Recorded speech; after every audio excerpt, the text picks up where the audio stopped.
வணக்கம். உங்கள் அபிமான அனந்தலை வாழ் ஜோதிடர் வேலாயுதத்து நன்றி கலந்த வணக்கத்தை தெரிவிச்சுக்கிறேன். இந்த பதிவு எதுக்காகனா 2/6/2026 அன்று நடைபெறுகின்ற குருபெயர்ச்சி கன்னிராசிக்கு எவ்வாறு இருக்க போகுது, அதாவது மூலதனம் என்று சொல்லக்கூடிய அமைப்பை பெறுவதும் இந்த கன்னிராசிக்கு இதுவரைக்கும் வாழ்க்கையில நிறைய அவமானத்தையும் சட்ட சிக்கல்களையும் சந்திச்சிருந்தாங்க. கடுமையான தாக்கம், மன அழுத்தம், இதெல்லாம் ஏன்னா சனி பகவானுடைய நேரடி பார்வை 7ஆம் இடத்துல இருக்காரு. இந்த தாக்கத்திலிருந்து விடுபடுவாங்களா? விடுபடக்கூடிய காலம் என்று ஏன்னா 11ஆம் இடத்து வரைக்கும் 10ஆம் இடத்துல இருந்து வந்த குரு பகவான் இப்பொழுது 11ஆம் இடத்துக்கு இடம்பெறுகின்றார். நன்மை நிகழ்வு என்று சொல்லக்கூடிய அமைப்பு, ஸ்தான பலம் பெறுகின்ற அமைப்பு, வாழ்க்கையில இப்ப ஒரு சமநிலைக்கு கொண்டு வருகின்ற காலமாக கன்னிராசிகாரங்களுக்கு உடல் உபாதை, மன அழுத்தம், இந்த மாதிரி பிரச்சனையில் இருந்த கணவன் மனைவி உறவில் இருந்து வந்த பிரச்சனை, பார்ட்னர்ஷிப்ல இருந்து வந்த பிரச்சனை, கோர்ட்டு கேஸ் வம்பு வழக்கில் இருந்து வந்த பிரச்சனை, இந்த குரு பகவானுடைய பார்வையால் முதல்ல 9ஆம் பார்வையா அவர் 7ஆம் இடத்தை பார்ப்பார்.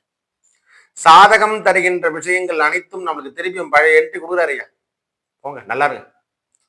குறைந்தபட்சமாக இருந்து வந்த தாக்கத்திலிருந்து விடுபட்டு வெளியே வர போறீங்க ஐயா. வீட்டுக்குள்ளே அடைஞ்சிருக்கீங்க, ரொம்ப நொந்து போயிருக்கு சாமி. ஏன் சாமி எங்களை பத்தி சொல்றீங்கன்னு சொல்லிட்டு சில பேர் கேட்டிருக்காங்க. அதே போல் அவருடைய பார்வையிலிருந்து நேரடி பார்வையாக நம்ம ராசிக்கு 5ஆம் இடத்தை பார்க்கிறார். தொல்லையில் இருந்து விடுதலை பெறுகின்ற அமைப்பு, பிள்ளைகளால் ஏற்பட்டு வந்த பிரச்சனை, குடும்பத்தில் ஏற்பட்டு வந்த பிரச்சனை, கணவன் மனைவி பிள்ளைகள் சார்ந்த விஷயங்களாகட்டும், எல்லாத்திலையுமே ஒரு ஜாம்பவானாக திறக்கின்ற அமைப்புக்கு திருப்பி கொடுக்கப்படுறாரு. கன்னிராசிக்காரங்க சாதாரண மனிதர்கள் அல்ல, எதையும் கூர்ந்து கவனிக்கின்றோம் காலம். சில பேருக்கு நாங்களாம் ஜோதிடம் படிச்சுட்டு வந்துதான் இந்த சின்ன சின்ன நாணங்கள் நம்மளுக்கு உண்டு. அவங்களுக்கு இறைவன் இயற்கையாவே கொடுத்துருக்கு. அந்த இயற்கை தருகின்ற விஷயமாக நம்ம அவங்க ராசிக்கு, கன்னிராசிக்கு 3ஆம் இடத்தை பார்க்கறது. கம்யூனிகேஷன் இது வரைக்கும் தடை ஏற்பட்டதல்லவா, அந்த கம்யூனிகேஷன் கிடைச்சிட்டா போதையா, அந்த ஒளி சார்ந்த விஷயங்கள் நம்மளுக்கு அனுகூலத்தை பெறுகின்ற அமைப்பாக இந்த நேரத்துல கிடைக்க போகுது.